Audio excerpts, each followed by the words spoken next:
Merhaba arkadaşlar, örgü kanalıma hoş geldiniz. Minik bebeklerimiz için hem kolay hem de güzel kürklü bir hırka yaptım. Bugün bu hırka anlatımını sizlerle paylaşmak istiyorum. Tığ işi bir hırka yaptım arkadaşlar. Örgüsü hem kolay hem de çok güzel cimcime modelli hırka. Yakadan düğmeli yaptım bakın. Bu şekilde 4 düğme yaptım. 2 düğme açık, 2 düğme kapalı olarak. Şık bir görünüm elde ettik. Bu kol ucunda ve çevresinde kürk görünümü elde etmek için bakın böyle bir iplik kullandım. Yumuşak dokulu bir iplik. Çok şık oldu bakın bu şekilde. Bu hırka örgüsüne yakadan zincir yaparak başlıyoruz. Ben bugün hırka anlatımını 6-12 ay arası bir bebek ölçüsüne göre yapıyorum. Ama siz bu hırkayı yeni doğan bebek için yapabilirsiniz. 1, 2, 3, 4, 5 her yaş çocuklarınız için yapabilirsiniz. Pembe renkli yaptım ben. Siz farklı renkler kullanarak aynı modeli erkek bebekler için de yapabilirsiniz. Kız ve erkek bebekler için uygun bir model. 0-1 yaş çocuklar için benimle aynı sayıda başlayabilirsiniz. Bu yaka arttırma sırasını benim yaptığımdan 2 sıra önce bitirirseniz yeni doğan bebek için olur. 1 sıra önce bitirirseniz 3 aylık bebek için olur. Bu yaka arttırma sırasını benim yaptığımdan 1 sıra fazla yaparsanız 1-2 yaş arası çocuklarınız için olur arkadaşlar. Daha büyük çocuklar için yapmak istiyorsanız bu zincir sayısını daha fazla başlamanız gerekiyor.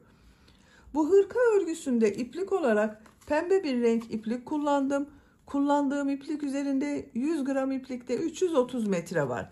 2 adede yakın iplik kullandım. İkinci yumaktan bakın bu kaldı.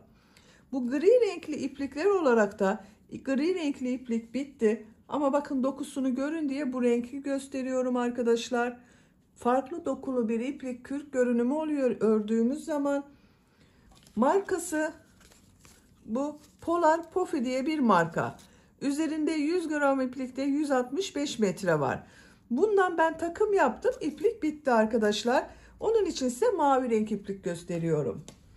Tığ olarak ben bugün bu tığı kullandım. 5 numara 3 milimetre tığ kullandım. Benim elim sıkı değil. Onun için yaptığım örgüler yumuşak oluyor. Bu tığı kullanıyorum. Sizin eliniz sıkıysa 3,5-4 milimetre tığları kullanırsanız çok daha güzel olur arkadaşlar. Ben bugün bu renk iplikleri kullandım. Kız bebek için yaptım. Siz bu hırka örgüsünde istediğiniz marka iplik ve renkleri kullanarak yapabilirsiniz. Bu hırkayı takım yapmak isterseniz yine bakın aynı modeli yaptığım çok güzel bir bebek şapkası var. Bu şapkayı da ben 6 aylık bebek baş ölçüsüne göre yaptım. Kürk görünümlü güzel bir şapka. Hem kullanışlı hem de güzel. Buna takım yapmak isterseniz yine tığ işi çok güzel bir pantolon var. Bakın kız bebek için yaptım. Çok güzel modelli bir pantolon. Bunun gibi güzel bir takım yapmak isterseniz ben pantolon ve şapka anlatımını yaptım. YouTube kanalıma yükledim. Bunların olduğu YouTube linkini izlediğiniz bu videonun açıklama bölümüne ekliyorum. Siz o linkler üzerine tıklarsanız bunlar gibi güzel bir takım yapabilirsiniz. Biz bugün bu güzel modelli tığ işi hırkayı yapacağız. Arka görüntüsüne bakalım. Arka görüntüsü bu şekilde. Çok kolay ve şık bir model arkadaşlar. Ölçülerini videonun sonunda ölçüyorum. Tekrar ölçerek zaman geçirmek istemiyorum. İplik tığ hazırlayalım. Hep birlikte bu güzel modelli tığ işi hırka örgüsüne başlayalım. Örgü kanalıma abone değilseniz abone olmayı unutmayın lütfen. Örgü kanalıma abone olmak ücretsiz. Örgü kanalıma ücretsiz abone olup orada bulunan zil şeklini dokunarak açık yaparsanız kanalıma video yüklediğim zaman ilk önce size bildirim gelir. Örgülerimden herkesten önce sizin haberiniz olur. İzlediğiniz videolarıma beğeni ve yorumlarınızı yaparsanız çok sevinirim arkadaşlar. Hepinize kolay gelsin. İyi çalışmalar.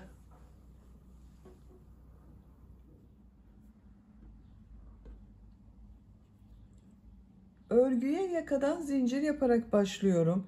İlk ilmeği ben bu şekilde yapıyorum. Zincirleri yapmaya başlıyorum. Çok sıkı zincirler yapmıyorum. Bakın bu şekilde çok sıkı olmayan zincirler yapıyorum. 68 zincir yapalım. 68 zincir yaptım. Çok sıkı zincirler yapmadım. Bu 68 zincirin kaç santimetre olduğunu ölçüyorum. 28 santimetre zincir uzunluğu var. Benim elimin sıklığına göre 28 santimetre için 68 zincir yaptım arkadaşlar. Sizin eliniz sıkıysa daha fazla zincir yapmanız gerekebilir. 3 zincirde dönüş için yapıyorum. 1, 2, 3. Tığ üzerine iplik alıyorum. 3 ilmek atlıyorum. 1, 2, 3. 4. ilmeğe trabzan yapıyorum. 10 trabzan yapıyorum. Bu 3 ilmek atlayarak yaptığımda bir trabzan. Bakın bu 1, 2. 3, 4, 5, 6, 7,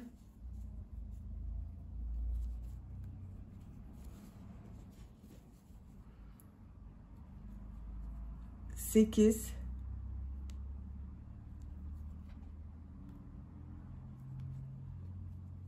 9, 10. 2, 4, 6, 8, 10 trabzan yaptım. Arttırma yeri için 2 zincir yapıyorum.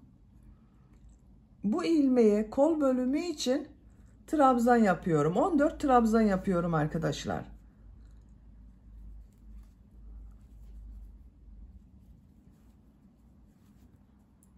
...14 trabzanı yapalım.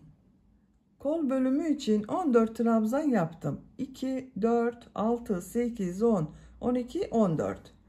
Arttırma yeri için 2 zincir yapıyorum. 20 trabzan yapıyorum.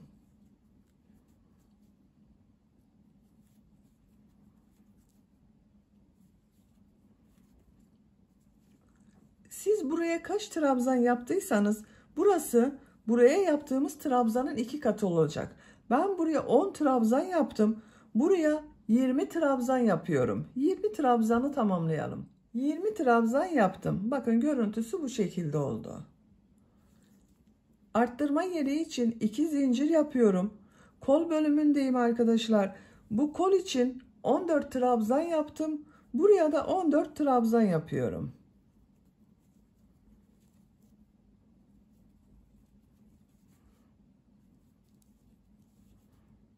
...14 trabzanı tamamlayalım. Diğer kol bölümü için 14 trabzan yaptım. Arttırma yeri için 2 zincir yapıyorum. 10 trabzan yapıyorum.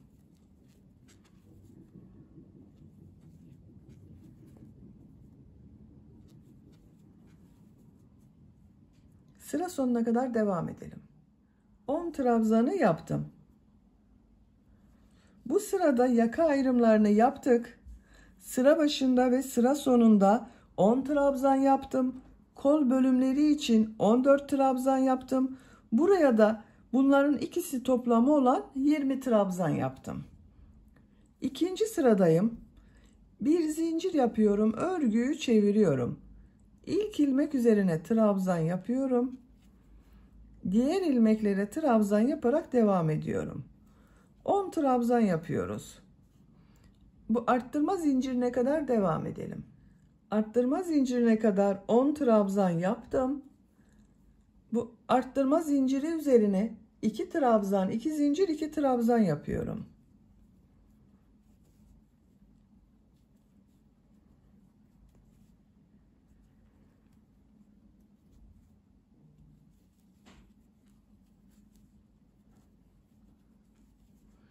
İki trabzan, 2 zincir, 2 trabzan yaptım. Kol bölümünde 14 trabzan yaptım arkadaşlar. 14 trabzan yapıyorum.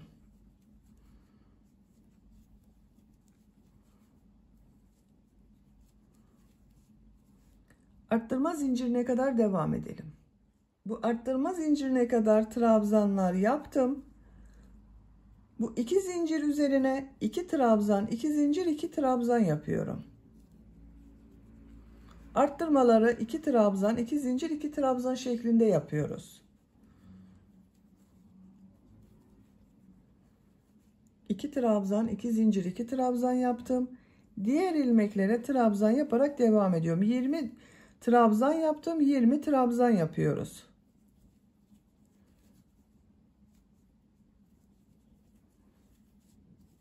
Buraya kadar devam edelim. Arttırma zincirine kadar trabzanlar yaptım. Buraya 2 trabzan, 2 zincir, 2 trabzan yapıyorum.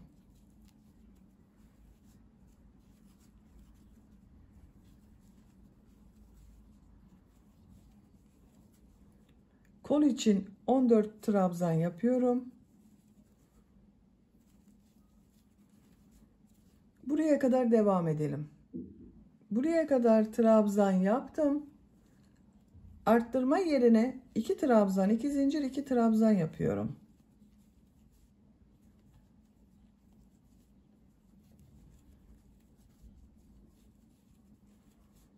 Bu 10 ilmek üzerine 10 trabzan yapıyorum.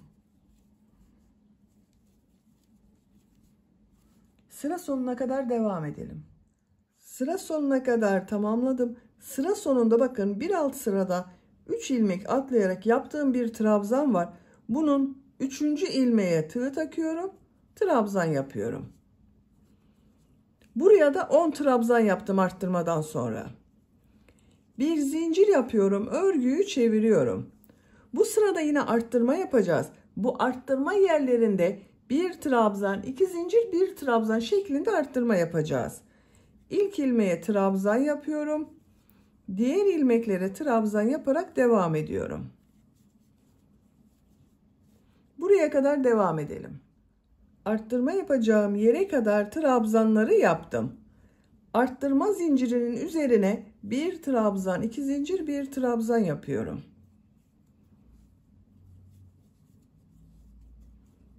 Diğer ilmeklere trabzan yaparak devam ediyorum. Arttırmayı bir trabzan, 2 zincir, bir trabzan şeklinde yaptım. Buraya kadar devam edelim. Arttırma yerine kadar trabzanları tamamladım. Buraya yine bir trabzan, 2 zincir, bir trabzan yapıyorum.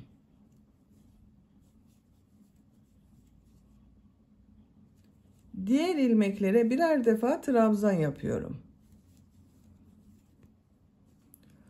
Buraya kadar devam edelim. Bu arttırma yerinde ve bu arttırma yerinde yine bir trabzan, 2 zincir, bir trabzan yapalım. Diğer ilmeklere birer defa trabzan yapalım. Sıra sonuna kadar tamamlayalım. Sıra sonuna kadar tamamladım.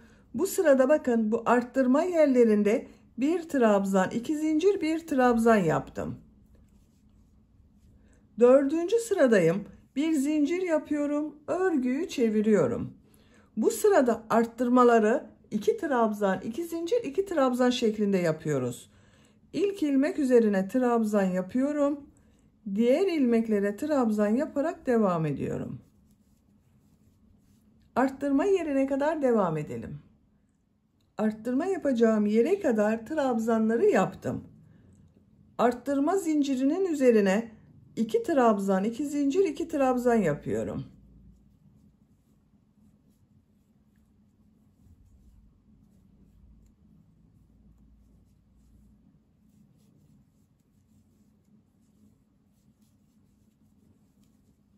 İki trabzan, 2 zincir, 2 trabzan yaptım. Diğer ilmeklere birer defa trabzan yapıyorum. Buraya kadar devam edelim. Arttırma yapacağım yere kadar trabzanları yaptım. Buraya 2 trabzan, 2 zincir, 2 trabzan yapıyorum.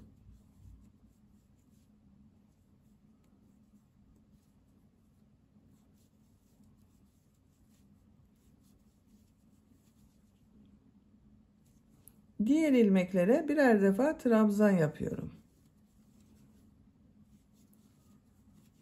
Bakın bu sırada arttırmaları 2 trabzan, 2 zincir, 2 trabzan şeklinde yapıyoruz.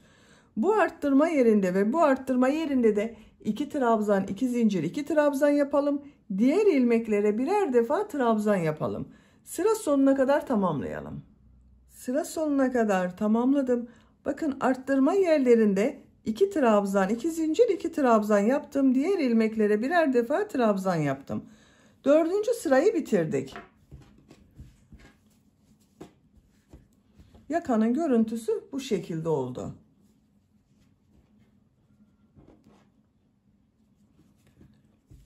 Beşinci sıradayım. Bir zincir yapıyorum, örgüyü çeviriyorum. İlk ilmeğe trabzan yapıyorum. Diğer ilmeklere trabzan yaparak devam ediyorum. Arttırma yerine kadar devam edelim. Arttırma yapacağım yere kadar trabzan yaptım. Arttırma yerine bu sırada bir trabzan, iki zincir, bir trabzan yapıyorum.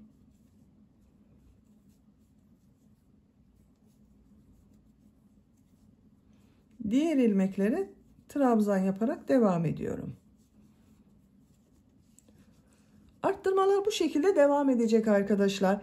Bir sırada bir trabzan, iki zincir, bir trabzan şeklinde arttırma yapıyoruz. Bir sonraki sırada iki trabzan, iki zincir, iki trabzan yapıyoruz. Bakın 5. sıradayım. Bir trabzan, iki zincir, bir trabzan şeklinde arttırma yaptım. 6. sırada iki trabzan, iki zincir, iki trabzan.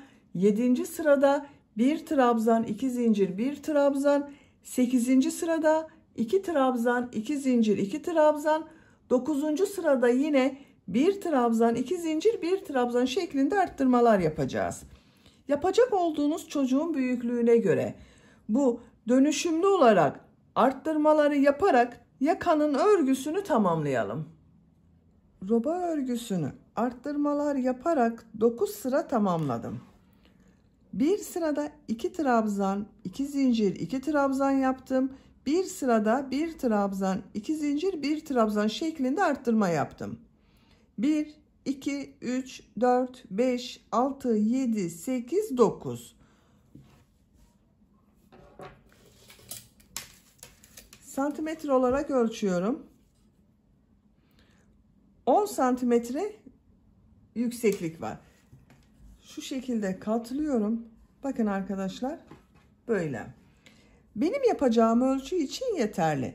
Siz bir beden büyük olsun istiyorsanız bir sıra daha arttırma sırası yapabilirsiniz. 10 sıra olarak tamamlayabilirsiniz. Küçük yapmak istiyorsanız da benim yaptığımdan bir sıra önce bitirirseniz daha küçük ölçüde olur. 10. sıradayım. 10. sırada kol ve gövde bölümünü birbirinden ayırıyorum. Artık örgüye gövdenin örgüsüyle devam ediyorum. Bir zincir yapıyorum, örgüyü çeviriyorum. Bir sıra trabzan sırası yapıyorum. İlk ilmek üzerine trabzan yapıyorum. Diğer ilmeklere trabzan yaparak devam ediyorum.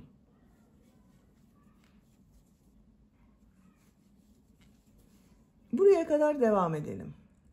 Arttırma yapacağım yere kadar trabzanlar yaptım. Bu iki zincir üzerine iki trabzan yapıyorum. Kol altı için bir zincir yapıyorum. Tığ üzerine iplik alıyorum. Kolda bulunan bütün ilmekleri atlıyorum.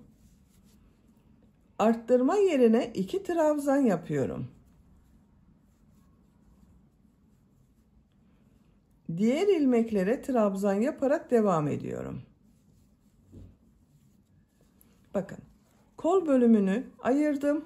Ön ve arka bölümü birleştirdim. Buraya kadar devam edelim. Arttırma zincirine kadar trabzanları yaptım. Buraya 2 trabzan yapıyorum. Kol altı için bir zincir yapıyorum. Tığ üzerine iplik alıyorum. Kolda bulunan bütün ilmekleri atlıyorum. Arttırma zincirinin üzerine 2 trabzan yapıyorum. Bakın, diğer kolu da burada ayırdık. Diğer ilmeklere birer defa trabzan yapıyorum. Sıra sonuna kadar devam edelim. Sıra sonuna kadar tamamladım.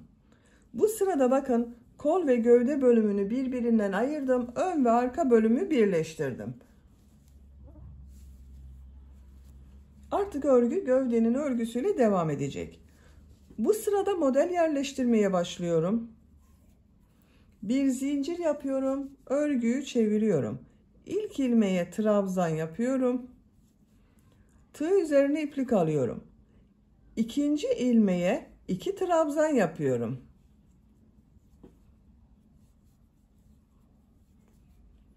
Tığ üzerine iplik alıyorum. Bir ilmek atlıyorum.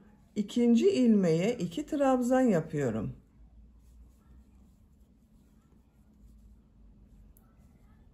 Bir ilmek atlıyorum, 2 trabzan yapıyorum. Aynı ilmeğe 2 trabzan yapıyoruz. Bir ilmek atlıyorum, 2 trabzan yapıyorum. Çok kolay arkadaşlar model. Bu şekilde sıra sonuna kadar devam edelim. Sıra sonuna kadar tamamladım. Son ilmeğe bir trabzan yapıyorum. Bu sırada bir ilmeğe 2 trabzan yaptık. Bir ilmek atladık. Bir ilmeğe 2 trabzan yaptık. Model bu arkadaşlar. Bir zincir yapıyorum. Örgüyü çeviriyorum. İlk ilmek üzerine trabzan yapıyorum. Tığ üzerine iplik alıyorum. Bu sırada bu 2 trabzan ortasına, bakın model yaptığımız 2 trabzan var. Bunun ortasına 2 trabzan yapıyorum.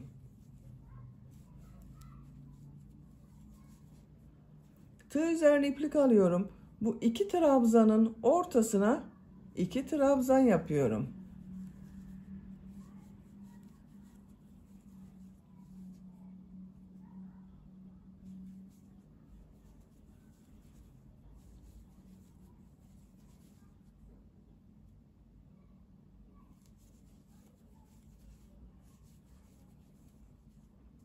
Sıra sonuna kadar devam edelim. Sıra sonuna kadar tamamladım. Son ilmeğe bir trabzan yaptım. Bir zincir yapıyorum. Örgüyü çeviriyorum. İlk ilmek üzerine trabzan yapıyorum. Sıra başında ve sıra sonunda bir trabzan yapıyoruz bakın. Yine bu 2 trabzanın ortasına 2 trabzan yapıyorum.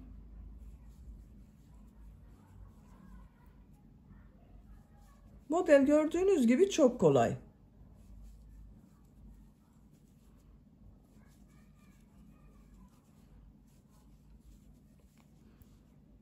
Bu şekilde devam edeceğiz arkadaşlar. Sıra sonuna kadar devam edelim. Bir zincir yapıp geriye dönelim. Modelleri tekrarlayarak örgüye devam edeceğiz.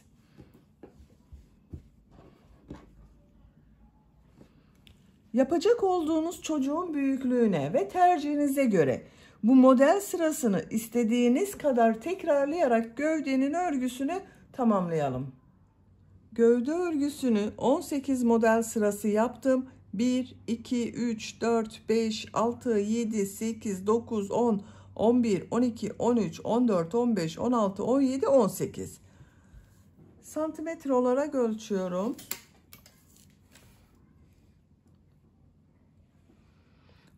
19 santimetre yükseklik var. Benim yapacağım ölçü için bu yeterli. Burada bitirmiyorum. Böyle bir iplikle kürk görünümü vermek istiyorum arkadaşlar. Bakın bu şekilde bir iplik. Markası Polar Pofi diye bir iplik. Polyester bir iplik. Dokusu da çok farklı bakın. Ben bu iplik ile yapıyorum. Siz istediğiniz ipliği kullanabilirsiniz. Bakın bu bölümde ipliği kestim.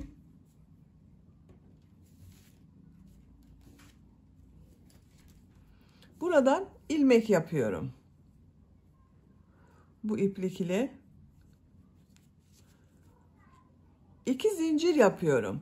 Aynı ilmeğe trabzan yapıyorum. Bu 2 zincirde bir trabzan. Diğer ilmeklere birer defa trabzan yapıyorum. Her ilmek üzerine bir trabzan yapıyorum.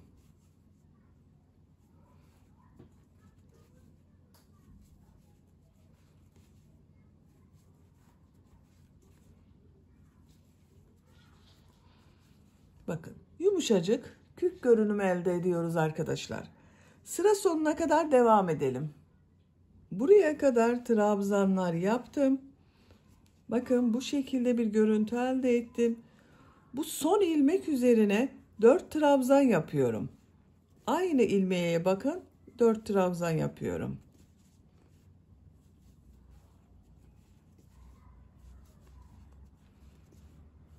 Bu ön bölümde de trabzan yaparak devam ediyorum.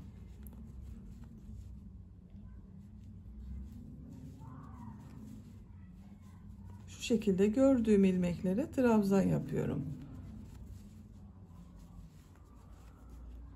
Bakın burada 4 trabzan yaptım bir ilmeği, onun için yuvarlak oldu. Yaka başlangıcına kadar devam edelim. Bu ön bölümde trabzan yaparak bakın yaka başlangıcına kadar tamamladım. Bu şekilde bir görüntü elde ettik.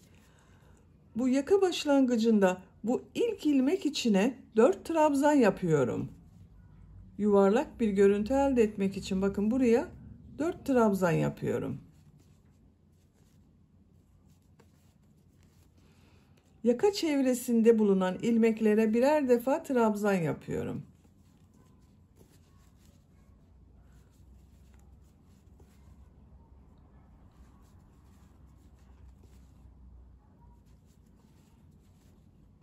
Bakın yakanın burası yuvarlak oldu. Buraya kadar devam edelim. Yaka çevresinde trabzan yaparak bakın buraya kadar tamamladım. Bu son ilmeğe 4 trabzan yapıyorum.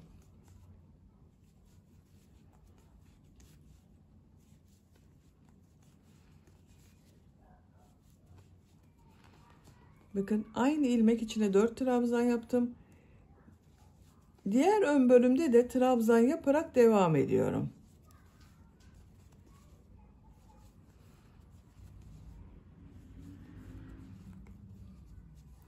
Sıra sonuna kadar devam edelim. Bu ön bölümde de bakın trabzan yaparak buraya kadar tamamladım. Bu ilk 2 trabzan yaptığım ilmeğe 2 trabzan daha yapıyorum. İlmek kaydırma yaparak birleştiriyorum. Bakın çevresinden bir sıra trabzan sırası yaptım. Bu uç bölümde 2 sıra yapmak istiyorum. Kürk görünümü daha güzel olsun diye bir zincir yapıyorum. İlmekler üzerine trabzan yaparak devam ediyorum. Bakın burada yuvarlak bir görüntü elde etmek için bir zincir yaptım.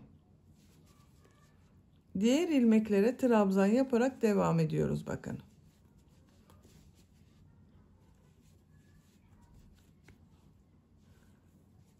Buraya kadar devam edelim. İkinci sıra trabzan sırasını bakın sıra sonuna kadar tamamladım. Bu şekilde bir görüntü elde ettik. Sıra sonunda 2 zincir yapıyorum. Bu ilmek ile ilmek kaydırma yaparak bitiriyorum. Bakın bu 2 zincirde bir trabzan görüntüsü oldu. İpliği kestim. İlmek içinden çekiyorum. Bakın görüntüsü böyle oldu. İpliği örgünün ters tarafından ilmek çekerek kaybediyorum. Birleşim yerinin görüntüsü böyle arkadaşlar. Bakın çok güzel oldu. Kürk görünümlü bir çevre yaptık. Şimdi düğme biritlerini yapmak istiyorum. Buraya bakın bir buraya bir buraya 2 tane düğme biriti yapıyorum.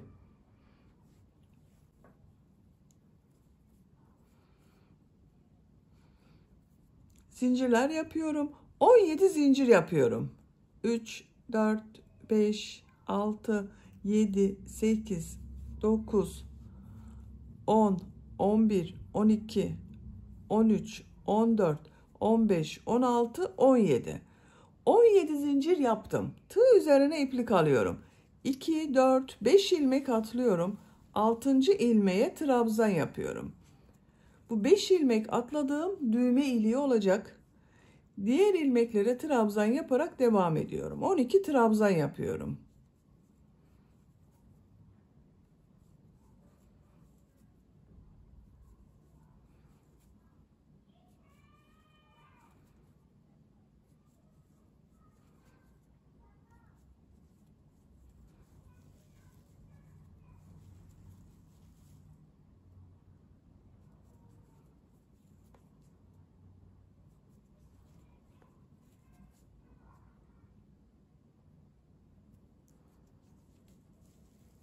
Bakın 12 trabzan yaptım. Pembe ipliği kesiyorum.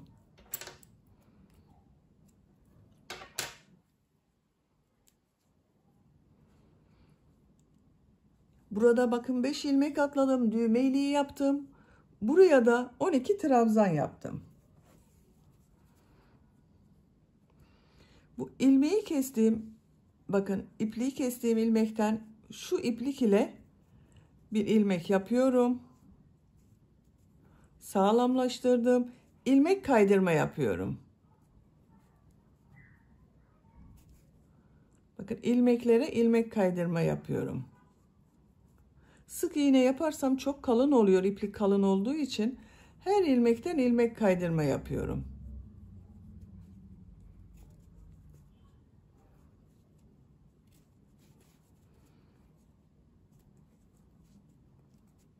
Buraya kadar devam edelim. Bu 5 ilmek atladığım düğme iliği yaptığım yere kadar bakın ilmek kaydırma yaptım. Burada bu ilmek atladıklarımda bakın ilmeklere ilmek kaydırma yapıyorum.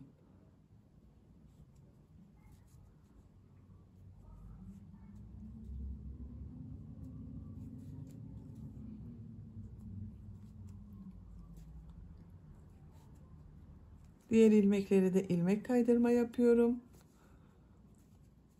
Bakın burası düğme iliği oldu arkadaşlar. Sıra sonuna kadar ilmek kaydırma yaparak devam edelim.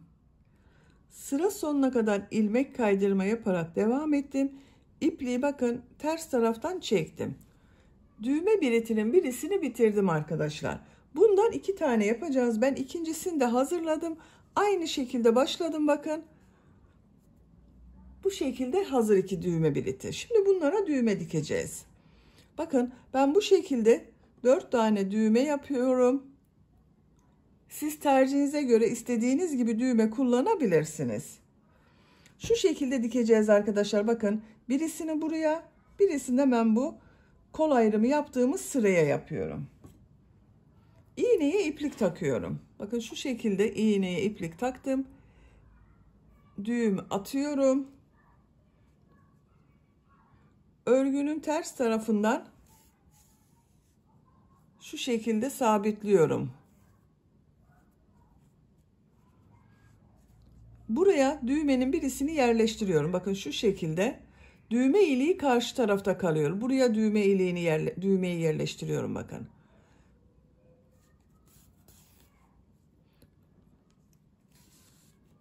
Düğmeyi bakın buraya sabitledim. Şimdi bunu örgümüze dikeceğiz. Bakın şuraya ikinci sıraya dikiyorum ben. Şu şekilde yerleştiriyorum.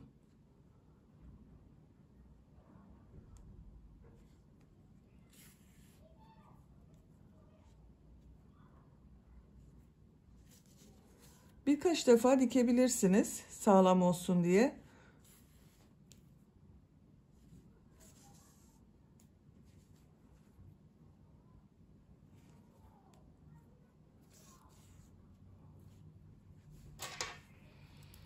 İpliği kesiyorum. Bakın birisini hazırladım. Karşısına düğmesini de dikelim. Bakın yine karşıdan ikinci sıraya dikeceğiz.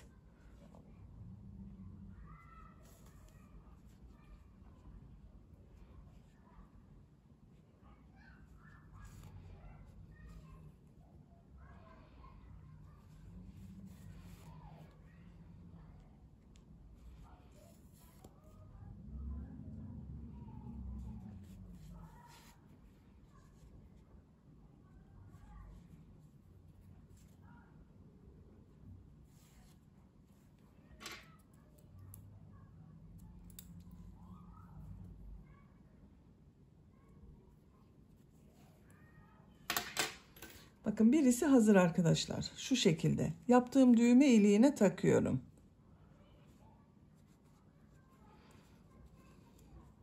Diğerini de gösteriyorum nereye dikeceğimizi.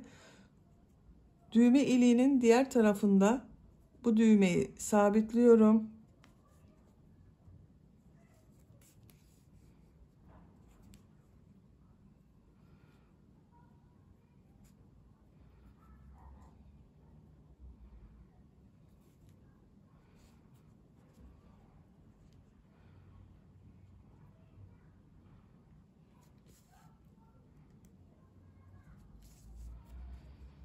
Bakın bu kol ayrımı yaptığım sıraya şu şekilde yerleştiriyorum. Buraya dikiyorum.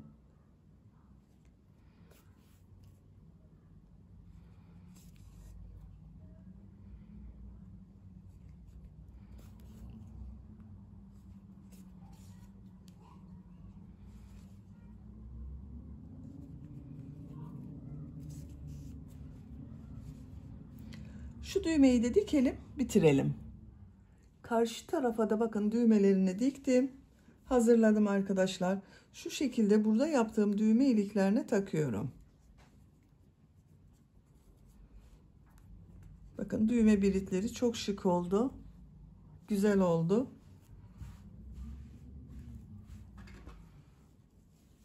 Şimdi kol örgüsünü yapalım. Kol altından başlıyorum. Kol altında yaptığım bu ilmeğe iplik bağlıyorum. Buradan bir ilmek yapıyorum. Bakın trabzan sırası yapacağız. Trabzan sırasını nasıl yapacağıma bakıyorum. Bu trabzan sırası ters tarafından yapılmış. Şu şekilde örgüyü çeviriyorum. İlmekler üzerine trabzan yapıyorum koldaki. Bakın her ilmek üzerine bir trabzan yapıyorum.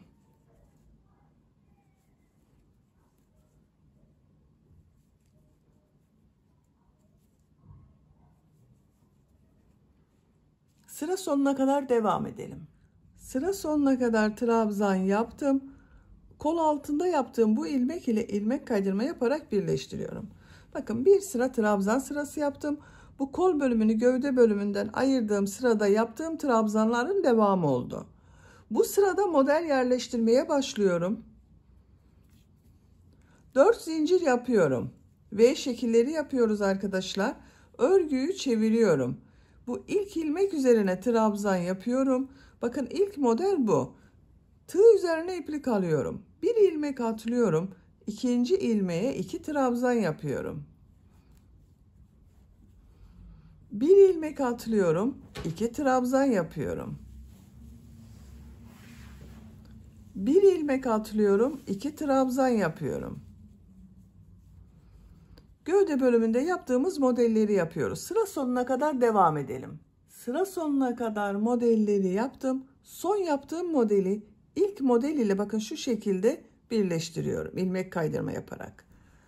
İlk model sırasını yaptık kol örgüsünde. Örgüyü çeviriyorum.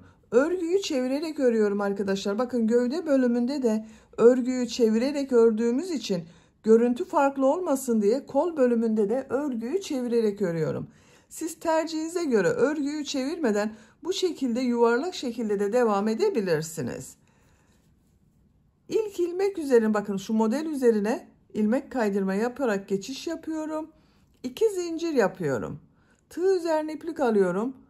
Aynı model üzerine bir trabzan yapıyorum. Bakın 2 trabzan oldu.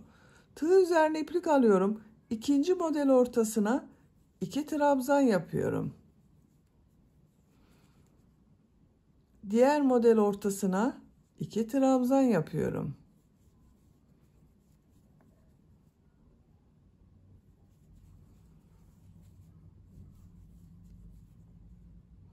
Sıra sonuna kadar devam edelim. Sıra sonuna kadar modelleri yaptım. Bakın son modelin üzerine de model yaptım. İlk model ile ilmek kaydırma yaparak birleştiriyorum. Örgüyü çeviriyorum. İlk model ortasına ilmek kaydırma yaparak geçiş yapıyorum. 2 zincir yapıyorum. Trabzan yapıyorum. Diğer model ortasına 2 trabzan yapıyorum.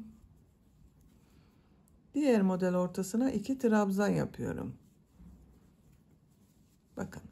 Kol örgüsü böyle. Aynı gövde bölümünde yaptığımız modelleri yapıyoruz. Hırkanın kol örgüsünü bu model sırasını tekrarlayarak istediğiniz kadar yapabilirsiniz.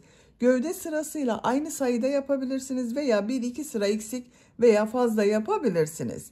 Model sırasını tekrarlayarak kolun örgüsünü devam edelim. Hırkanın kol örgüsünü ben tamamladım. Kol ucunda da burada yaptığım gibi bakın trabzan sırası yaptım. Bu kol örgüsünü bitirdim. Diğer kol örgüsünde bakın model sırasını yaptım. Gri renkli ipliğe kadar tamamladım. Kaç sıra model sırası yaptığımı sayıyorum. 1, 2, 3, 4, 5, 6, 7, 8, 9, 10, 11, 12, 13, 14, 15, 16, 17 model sırası yaptım. Ölçüyorum. 16 santimetre uzunluk var. Daha kol ucunu da yapacağız. Bu uzayacak arkadaşlar. Pembe renk ipliği bakın ilmek kaydırma yaparak birleştirdim. Burada kesiyorum.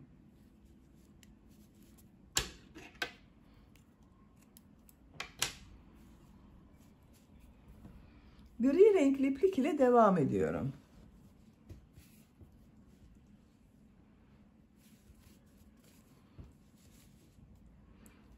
Bu ilmekten ilmek yapıyorum.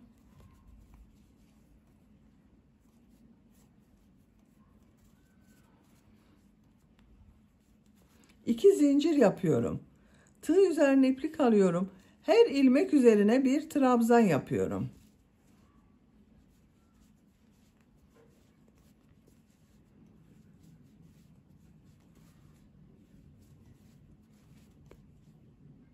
Sıra sonuna kadar devam edelim. Sıra sonuna kadar tamamladım. İlk yaptığım bakın bu iki zincirle ilmek kaydırma yaparak birleştiriyorum. Bir sıra trabzan sırası yaptım. Bakın görüntüsü böyle oldu. Siz isterseniz burada bitirebilirsiniz. Ben bir sıra daha trabzan sırası yapıyorum. Burada olduğu gibi. İki zincir yapıyorum. Bakın her ilmek üzerine bir trabzan yapıyorum.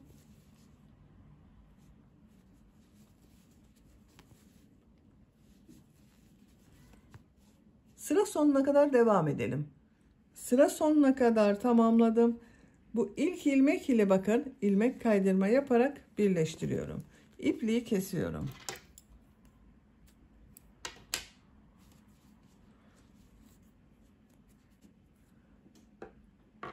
Hırkanın örgüsünü bitirmiş olduk. Bakın arkadaşlar kol ucu bu şekilde oldu. Çok güzel oldu. Bakın çok şık bir hırka yaptık birlikte.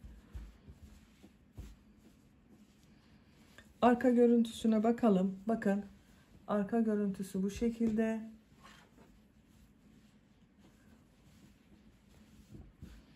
Düğmelerini de takıyorum.